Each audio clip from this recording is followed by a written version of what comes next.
नमस्कार दोस्तों, स्वागत है आपका आज के न्यूज अपडेट में। तो 69,000 शिक्षक भर्ती में अतिरिक्त नियुक्ति नहीं कर सकते हैं। हाई कोर्ट का बड़ा फैसला है। ये भर्ती में अब नया मोड़ आ गया है।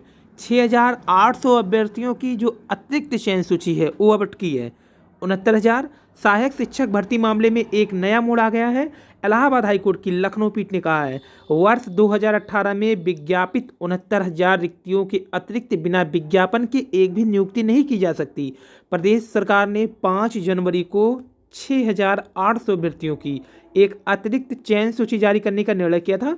इस सूची को हाईकोर्ट में चुनौती दिया गया।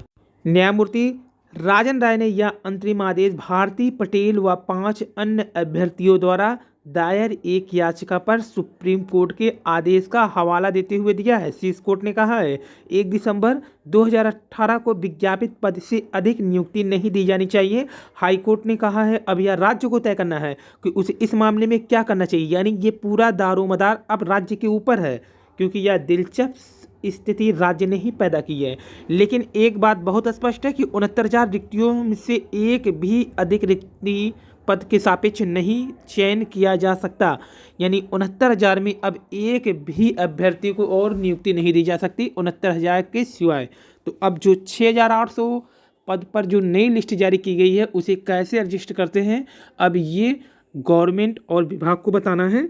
आपको बता दें कि हाईकोर्ट में ये लिस्ट को चुनौती देने वाली जो भारती पटेल व अन्य 5 है उनके आदेश पर हाईकोर्ट ने फैसला सुनाया है। हाईकोर्ट ने वर्तमान मामले की पेंडेंसी के बारे में 2 प्रमुख अखबारों में प्रकाशन कराने का भी निर्देश दिया, क्योंकि इसमें काफ़ी लोगों का हिस्सा शामिल है।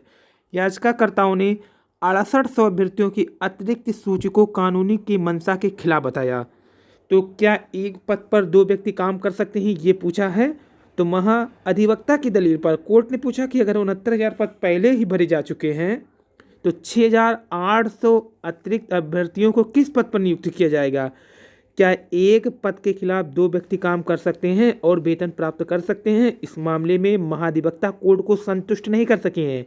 आगे आपको बताएंगे पॉइंट टू पॉइंट। लेकिन कहा कि राज्य ने पहले से नियुक्त उन अभ्यर्थियों को बाहर करने का कोई निर्णय नहीं किया जिन्होंने इन 6800 उम्मीदवारों को कम अंक प्राप्त किए होंगे। निजी प्रतिवादियों की तरह से पेश वकील ने भी सूची का बचाव करते हुए कहा कि उन्हें सामान्य श्रेणी के उम्मीदवारों के लिए मेधावी होने के कारण नियुक्त किया जाना चाहिए। पहले नियुक्त किए गए लोगों को हटा दिया जाना चाहिए। कोर्ट ने संबंधित पक्षकारों को 18 फरवरी को अपना पक्ष रखने का मौका दिया। सरकार ने माना कि सामान्य श्रेणी से ज़्यादा अंक हासिल करने वाले आरक्षित अभ्यर्थी रह गए हैं।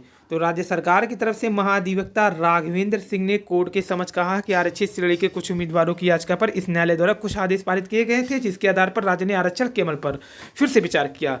नीति के साथ साथ आरक्षण नियम 1994 के प्रावधान सही से लागू न होने के कारण ऐसे आरक्षित श्रेणी के उम्मीदवार जो अन्यथा मेधावी हैं, अर्थात सामान्य श्रेणी के कट ऑफ से आरक्षित श्रेणी के उम्मीदवार जो कट ऑफ से अधिक अंक प्राप्त किए हुए हैं, नियुक्ति पाने में रह गए हैं।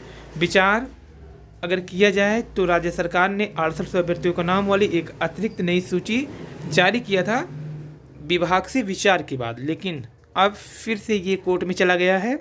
अब सरकार क्या कह रही है, चूंकि यह न्यायालय के द्वारा पारित आदेशों के परिणाम में किया गया है, इसलिए इस स्तर पर कोर्ट के मामले को हस्तक्षेप नहीं करना चाहिए। तो सरकार सूची के बचाव के लिए ये कह रहा है, क्योंकि कोर्ट ने ही आदेश किया है कि जो 6,800 अभ्यर्थी आरक्षित वर्ग के हैं उन्हें आप नौकरी दीजिए। तो अब कोर्ट इसमें हस्तक्षेप ना करे, क्योंकि हम उन्हें बाहर भी नहीं करेंगे और इस लिस्ट को रद्द भी नहीं करेंगे, क्योंकि ये कोर्ट के आदेश के अनुसार ही, जैसा कि राघवेंद्र सिंह महाधिवक्ता राज्य सरकार की तरफ से जो पेश हुए थे उन्होंने कहा। प्रयागराज में दुष्कर्म के बाद छात्रा की हत्या में उसके दोस्त समेत 3 गिरफ्तार। पुलिस का दावा कि उसी ने नाक मुंह दबा करके किया था हत्या। रीट पेपर लीक मामला, गहलोत जी बोले किसी भी प्रतियोगिता परीक्षा में अनियमितता बर्दाश्त नहीं। मुख्यमंत्री ने आधी रात बाद बोर्ड अध्यक्ष जारोली को किया बर्खास्त। पत्रिका की खबर के आधार पर हाईकोर्ट में प्रार्थना पत्र, रीट सीबीआई जांच के साथ नियुक्ति प्रक्रिया पर रोक की गुहार। पत्रिका ने किया था खुलासा, पेपर मिला उसे जिसने लगाए सबसे ऊंचे दाम। कोर्ट को चुनौती देने वाली याचिका में जो विपक्षी टीम उनके ओर से क्या कहा गया है कि 6800 को चुनौती देने वाली याचिका का आदेश आ गया है। मुख्य सार उसका क्या है, कोर्ट ने कहा है 6800 यदि एनआईसी की गलती से रह गया तो आप 69,000 में इनके स्थान पर चयनित लोगों को निकालोगे क्या। आपको इस पर क्या कहना है, सोच समझ लो, ये कहा जज साहब ने। दीपिका पटेल की याचिका में एक याचिकाकर्ता ऐसा है जो 69,000 में आवेदक ही नहीं है, उसका लोकस कोर्ट ने पूछा तो सीनियर वकील सुदीप सेठ ने बोला कि अगर 69,000 भर्ती पूर्ण होगी तो नई भर्ती 6800 फ्रेश भर्ती निकालेगी। तो ये याची भी फ्रेश आवेदन की योग्यता रखता है। ऐसा लगता है कि दीपिका पटेल की याचिका में शामिल लोग अपने लिए इस विज्ञापन में जॉब नहीं चाहते हैं। कोर्ट ने क्यों कहा है कि पहले अखबार में निकाला जाए, तो कोर्ट ने उन सभी सिलेक्टेड लोगों को जो 6800 की लिस्ट के स्थान पर चयनित होंगे या जो 6800 की लिस्ट में जगह पाए हैं, सबको एक हिंदी और एक अंग्रेजी अखबार दैनिक जागरण और टाइम्स ऑफ इंडिया के माध्यम से पब्लिक नोटिस देने को बोला है, ताकि बाद में किसी के खिलाफ भी कोई आदेश या चाहे चयनित हो या 6800 की लिस्ट के खिलाफ हो तो ये ना कहे कि हमारा पक्ष बिना ही आदेश दे दिया गया है।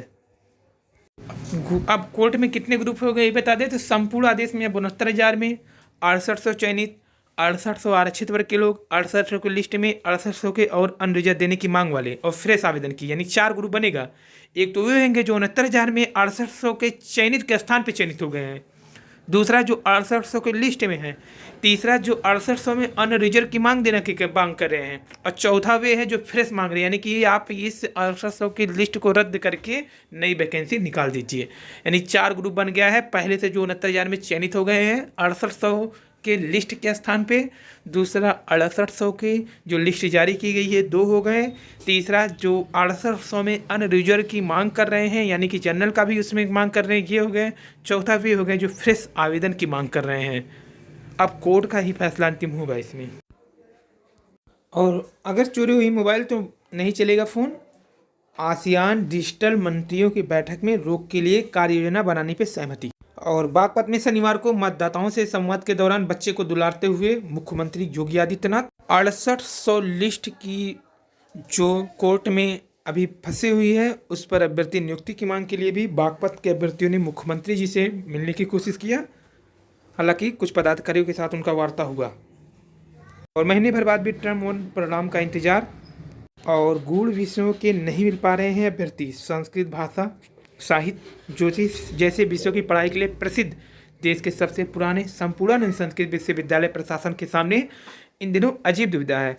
विश्वविद्यालय के विभिन्न विभाग में 90 पदों पर भर्ती प्रक्रिया जारी है, मगर गूढ़ और प्राचीन विषयों पर योग्य अभ्यर्थी नहीं मिल सके। हालांकि प्राचीन काल से चले आ रहे इन विषयों की पढ़ाई बंद भी नहीं की जा सकती। ऐसे प्रशासन रास्ता तलाशने में जुटा है। संस्कृत विश्वविद्यालय में अगस्त 2021 में राजभवन और उच्च शिक्षा विभाग के अनुमोदन के बाद 90 पदों के लिए भर्ती प्रक्रिया शुरू की गई थी। इनमें से 56 पद असिस्टेंट प्रोफेसर के थे। सीएम योगी 4 फरवरी को दाखिल करेंगे नामांकन। सीसीटीवी फुटेज से चिन्हित किए गए 6 और बवाली। अब क्या होगा कि अब राज्य को तय करना होगा क्या करें, या स्थिति राज्य ने पैदा की है। एक बात ये भी है कि 69,000 रिक्तियों में से अधिक एक भी नियुक्ति नहीं की जा सकती। ये कोर्ट का स्पष्ट निर्देश है। यहाँ पे देखिए कारण क्या है, 1994 के प्रावधान सही से लागू न होने के कारण ऐसे ही आरक्षित श्रेणी के उम्मीदवार जो अन्यथा मेधावी अर्थात उन्होंने समान श्रेणी के कटाव से अधिक अंक प्राप्त किए हुए नियुक्ति पाने से वंचित रह गए हैं। और इलाहाबाद विश्वविद्यालय में फरवरी में फिर शुरू हो सकती है प्रक्रिया प्रवेश की। और 10 फरवरी से 7 मार्च तक एग्जिट पोल पर रोक लगेगा। यूपी में होने वाले विधानसभा चुनाव को लेकर निर्देश जारी। उल्लंघन करने वाले को 2 साल तक की सजा का प्रावधान। और बिना पते के बना रहे थे आधार कार्ड। और अच्छी खबर यह है, शिक्षकों के रिक्त पदों पर अधियाचन भेजने के निर्देश। राजकीय कॉलेज में शिक्षक के रिक्त पदों पर भर्ती प्रक्रिया जल्दी रफ्तार पकड़ सकती है। शिक्षा निदेशक माध्यमिक ने अपर शिक्षा निदेशक राजकीय को पत्र लिखकर 10 दिनों के भीतर शिक्षकों के रिक्त पदों पर अधियाचन आयोग को भेजे। साथ ही विभिन्न विषयों के रिक्त प्रवक्ता पदों पर डीपीसी करने का निर्देश दिया। गौरतलब है कि सूबे के राजकीय विद्यालय में सहायक अध्यापक एलटी पुरुष प्रवक्ता विभिन्न विषयों हिंदी, समाजशास्त्र, तर्कशास्त्र, अर्थशास्त्र, वाणिज्य, भौतिक विज्ञान, रसायन विज्ञान, जीव विज्ञान के लगभग 1031 पदों पर डीपीसी कराने हेतु निर्देश दिया है। साथ ही प्रवक्ता पुरुष समंग राजपत्र के पद पर भी अतिशीघ्र डीपीसी कराने का निर्देश दिया। शिक्षा निदेशक माध्यमिक विनय कुमार पांडे ने 15 दिन के भीतर समस्त अभिलेख को तैयार करने का आयोग भेजना सुनिश्चित करे। साथ ही यह भी निर्देश दिया कि लोक सेवा आयोग से डीपीसी कराने के लिए तिथि निर्धारित करें। इसके अलावा सीधी भर्ती के सहायक अध्यापक एवं प्रवक्ता पदों पर जिन पर पूर्व में अधियाचन भेजा जा चुके संबंध में लोक सेवा आयोग से संपर्क कर चयन की कार्रवाई कराना सुनिश्चित करें। आरओ परीक्षा में 4,830 अभ्यर्थी हुए सफल। प्रारंभिक परीक्षा रिजल्ट जारी। आयोग के कैलेंडर में 24 अप्रैल को प्रस्तावित है मुख्य परीक्षा। शिक्षक भर्ती नई सूची जारी करने का फैसला कोर्ट के समय सरकार की ओर से पेश। अधिवक्ता राघवेंद्र सिंह का कहना था कि सरकार ने मामले पर फिर से विचार के बाद 800 अभ्यर्थियों के नाम वाली अतिरिक्त नई सूची जारी करने का निर्णय लिया है जो आरक्षित श्रेणी के लिए है। लेकिन अखबारों में याचिका प्रकाशित करने के आदेश है। ये भी न्यायालय ने कहा है कि विकट स्थिति सरकार द्वारा बनाई गई अतिरिक्त नियुक्ति पर रोक के साथ न्यायालय ने प्रमुख समाचार पत्रों में वर्तमान याचिका के बारे में प्रकाशित करने का निर्देश दिया। अब 5 जनवरी से 25 जनवरी को जारी नई सूची के अभ्यर्थियों ने अनारक्षित श्रेणी के कटाव से अधिक अंक प्राप्त किए। हालांकि न्यायालय ने जब पूछा 69,000 पर पहले ही बरी आ चुके थे, इन पर 6800 अभ्यर्थियों को किस पद पर नियुक्तियां दी जाएगी, इस पर महाधिवक्ता को अपने जवाब से संतुष्ट नहीं कर सके। नई सूची में जगह पाए कुछ अभ्यर्थियों को से दलील दी गई कि अधिक अंक अर्जित करने के कारण नई सूची के अभ्यर्थियों को नियुक्ति दी जानी चाहिए। आज के अखबार की यही सुर्खियां हैं कि कोर्ट के 6800 अभ्यर्थियों की नियुक्ति पर अंतरिम रोक लग गई है। प्रमुख अखबारों की सुर्खियां यही सहायक शिक्षक भर्ती। तो छात्रों के प्रदर्शन के बाद एलटी वाले तैयार है। बहुत जल्दी बहुत अच्छी खबर मिलने वाली है। एलटी ग्रेड में लगभग 10,000 पद आने वाले हैं। आपको बता दें कि विक्की खान और मंच के अध्यक्ष अनिल सिंह तथा अन्य छात्र जैसे विवेक कुमार गुप्ता, अमन के प्रयास से ये जल्द ही आने वाली है वैकेंसी। देखिए आप पूरा नोटिस जो जारी किया गया है।